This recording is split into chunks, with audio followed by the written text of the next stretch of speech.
What happens when a flight attendant disrespects a billionaire, unaware of who she really is? In this emotional journey of self-discovery, Mia Thompson stands up for herself in the face of prejudice, proving that true power isn't just about wealth. Stay tuned to see how this powerful woman turns a humiliating experience into a victory that inspires respect for all. I took a deep breath as I stepped into the private jet, the hum of the engines vibrating beneath my feet. This was my 4th trip this month, and the thrill of flying still filled me with excitement. I loved the feeling of being above the clouds, leaving my worries behind. If only it could really be that simple. As the billionaire owner of a tech company, my life was filled with obligations. But when I was on this jet, I felt free, even if only for a short while. I was Mia Thompson, a name that commanded respect in the boardroom but meant little in the world outside of business. Today was supposed to be a quick trip from New York to Los Angeles. I had a meeting with investors, but I wanted to take a moment to enjoy the journey. I settled into my plush seat, sipping on a glass of sparkling water, the little bubbles dancing in the glass. A flight attendant approached, and I smiled at her. She was young, probably fresh out of training, with a bright pink scarf tied around her neck, a stark contrast to her white uniform. "Good afternoon, ma'am. My name is Sarah. Can I get you anything?" she asked, her voice cheerful. "Just some water, please," I replied, trying to be polite. As she walked away, I noticed her glancing back at me, a hint of disdain in her eyes. I shook it off, telling myself that everyone had their bad days. But something tugged at my gut, a feeling I couldn't quite shake. Sarah returned with my water and set it down on the table. "Is there anything else I can help you with?" she asked, her tone slightly condescending. "No, thank you," I said, trying to keep my tone light. But Sarah's smile faded, and I could sense her irritation. I didn't understand what I had done to offend her. Maybe she was having a rough day. The flight continued smoothly, and I lost myself in thought, mentally preparing for my meeting. But just as I was about to pull out my laptop, I heard her voice again. "Excuse me, ma'am, but can you please put your seatbelt on? We're about to take off." I looked up, surprised. "I thought we had already taken off," I said, my voice soft. "Just do it," she snapped, her eyes narrowing. I felt a flush of anger rise within me. Who did she think she was? I was the one paying for this jet, but rather than respond, I simply complied, securing my seatbelt. I didn't want to escalate things. I had enough drama in my life. As we ascended into the sky, I glanced around the cabin, realizing that I was alone in this luxurious space. It was just me and Sarah, and her attitude was starting to wear on me. After a while, I spotted her in the galley, talking to another attendant. I caught snippets of their conversation, and my heart sank when I heard Sarah's voice again. "Can you believe that woman? She thinks she owns the place, just because she's rich." I froze, my heart pounding in my chest. I was rich, yes, but I was also a person, deserving of respect. I couldn't believe the words I was hearing. Yeah, some people really think they're better than everyone else, just because they have money, the other attendant replied, laughing. I felt a lump form in my throat. I wanted to confront them, to tell them who I was, but I held back. I didn't want to give them the satisfaction of knowing they had gotten under my skin. The rest of the flight went by in a blur. I tried to focus on my work, but I couldn't shake the feeling of anger and humiliation. I was a successful woman, and yet here I was, being belittled by someone who didn't even know me. Finally, after what felt like an eternity, we began our descent. I took a deep breath, ready to put this experience behind me. But as we landed, things took a turn for the worse. As I stood up to gather my things, Sarah rushed past me, her tray of drinks tipping slightly. In a split second, I felt a spray of liquid on my face. I gasped, wiping my eyes with the back of my hand. "What the hell?" I shouted, my voice echoing in the cabin. Sarah turned, her eyes wide with shock. "I'm so sorry. I didn't mean to." But before she could finish, I could see the disdain return to her face, a smirk playing at the corners of her lips. "You should watch where you're going." I felt my heart race, anger boiling over. "You spit on me," I exclaimed, my voice shaking. "How dare you?" But she shrugged, her attitude dismissive. "You're just overreacting. It's just water." I wanted to scream. I wanted to tell her who I was and how hard I had worked to get to where I was. But instead, I felt tears prick at my eyes. I was a billionaire. Yet here I was, crying over a flight attendant who didn't respect me. "Just get me off this plane," I said, my voice low. As I walked down the steps, my mind raced. I felt humiliated and angry, but mostly, I felt invisible. No one had seen the person I really was. They only saw the color of my skin and the money in my bank account. Once on the tarmac, I took a deep breath, trying to calm my racing heart. I could hear the chatter of the crew behind me, but I didn't want to look back. I didn't want to give them the satisfaction of seeing my pain. When I reached the terminal, I was met by my assistant, Emma. She looked concerned as she approached me. "Mia, are you okay?" she asked, her eyes scanning my face. "I'm fine," I lied, forcing a smile. But Emma knew me better than that. "You don't look fine." I sighed, feeling the weight of the world on my shoulders. "It's just a long flight, that's all." As we walked to the car, I couldn't shake the feeling of anger boiling inside me. I was tired of being treated differently because of my race and my wealth. I had worked hard to build my company, to earn my place in the world, but it felt like no one cared.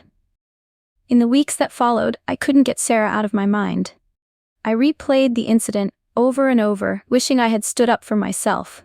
But I also felt a sense of guilt. Maybe I was overreacting. Maybe I had let my wealth cloud my judgment. Then, one evening, I received an email that changed everything. It was from the airline, apologizing for the incident and offering me a complimentary flight on my next trip. They wanted to make things right. I stared at the screen, my heart racing. Part of me wanted to accept their offer, to rise above the situation, but another part of me felt a burning desire for justice. I replied with a curt message, outlining my experience and how I had been treated. I wanted them to know the truth, to understand that their staff's behavior was unacceptable. Days passed, and I received a response. They wanted to meet with me to discuss my experience further. I agreed, curious about what they had to say. When I arrived at the meeting, I was met by a group of executives, including the head of the flight attendants. They looked nervous, and I could see why.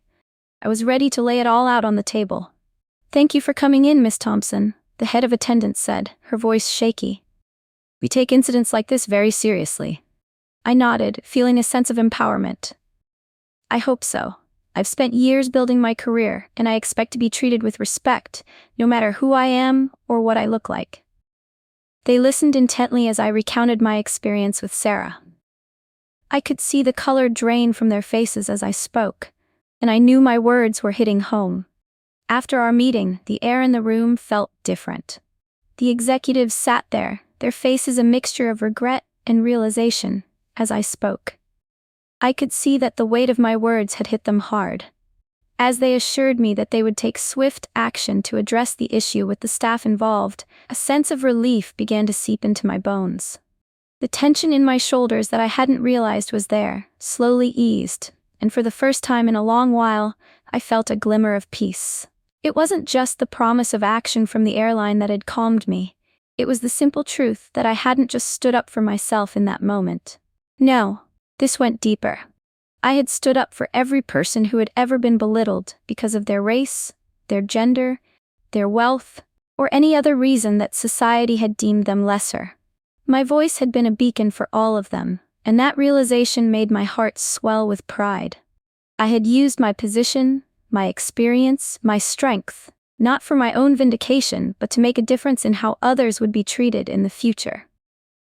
As I left the meeting, walking down the long corridor of the corporate office building, I felt lighter, almost like a weight I hadn't known I was carrying had been lifted.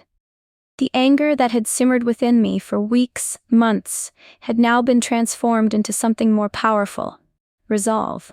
I had stood my ground, and in doing so, I had made it clear that no one, no matter their title or station in life, should ever feel they are above treating others with respect. The doors of the office building opened to the cool afternoon air, and I stepped outside, the bright sun reflecting off the glass towers around me. The world seemed a little clearer, the colors brighter, as if the weight of that moment had allowed me to see everything more vividly. I didn't need the validation of others to feel worthy. My worth was never meant to be tied to the amount of money in my bank account or the power that my name commanded in boardrooms. It was something deeper, something much more personal. It came from within, From the strength I had built over the years, the hard-fought battles I had won, the self-awareness I had cultivated. I was more than my wealth, more than the title of billionaire, more than the roles I played in the business world. I was a woman of integrity, of courage, and of character. I had fought for my place in the world, and I was determined that no one, no matter their position, would be able to take that away from me. I stood a little taller as I walked toward my car, the familiar click of my heels on the pavement echoing in my ears. I wasn't afraid anymore. The voices of doubt, the whispers of judgment, all of it had faded into the background. I had faced the challenge head-on, and I had emerged stronger. And that strength, that inner power, would carry me through every obstacle that lay ahead. In that moment, I knew without a doubt that I was a strong, capable woman. Someone who would continue to rise, continue to break barriers, and continue to demand the respect that every person, no matter their background, deserved. The world may try to define us by its own standards, but we have the power to define ourselves, and I would never let anyone forget that. Months later, I found myself once again stepping onto that familiar jet, the luxurious interior of the cabin as pristine and polished as ever. But something was different this time. The moment I boarded, I was met with warm smiles, the kind that felt genuine, not forced or polite. The flight attendants, who had once treated me with cool detachment, now greeted me with an eagerness that put me at ease. Their voices were calm, and their gestures more attentive. I could feel the change in the air, in the way they interacted with me. It was a subtle shift, but it was there, and it meant everything.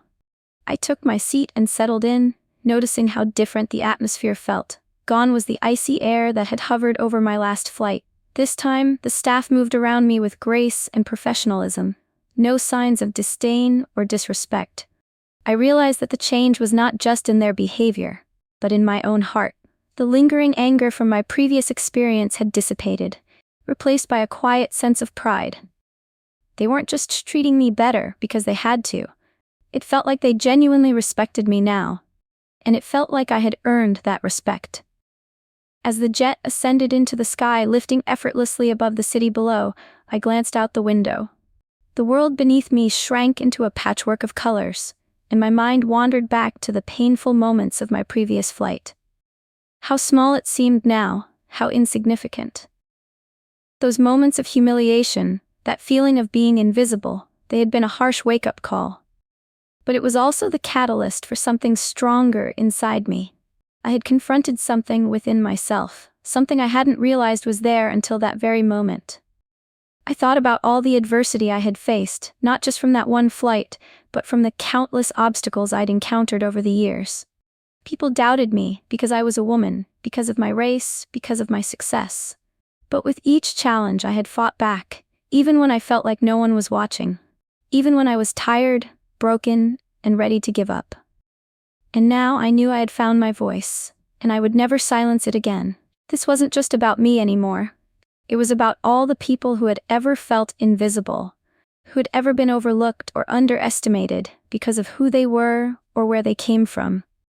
I was fighting for them too. The realization struck me like a wave, overwhelming in its intensity. I was not just a woman with money and power. I was someone who had the courage to stand up for herself, and that made all the difference. As the jet soared higher, cutting through the clouds, I allowed myself a moment of reflection. A small, almost imperceptible smile tugged at my lips as I glanced out at the endless blue sky. The freedom, the expanse of it all, it felt like a perfect metaphor for my journey. I wasn't just flying through the air, I was soaring through life, embracing my own worth. I was more than just a billionaire.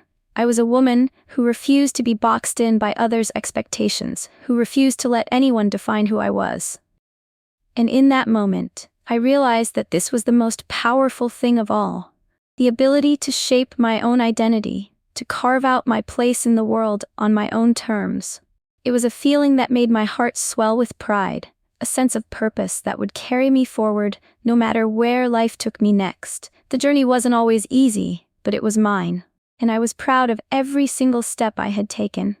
Hey there, thank you so much for watching. I really hope you enjoyed this story and felt the same emotions that I did while sharing it. If you liked what you saw, Don't forget to hit that like button and subscribe for more powerful stories. I'd love to hear your thoughts, so drop a comment below. Let's keep the conversation going.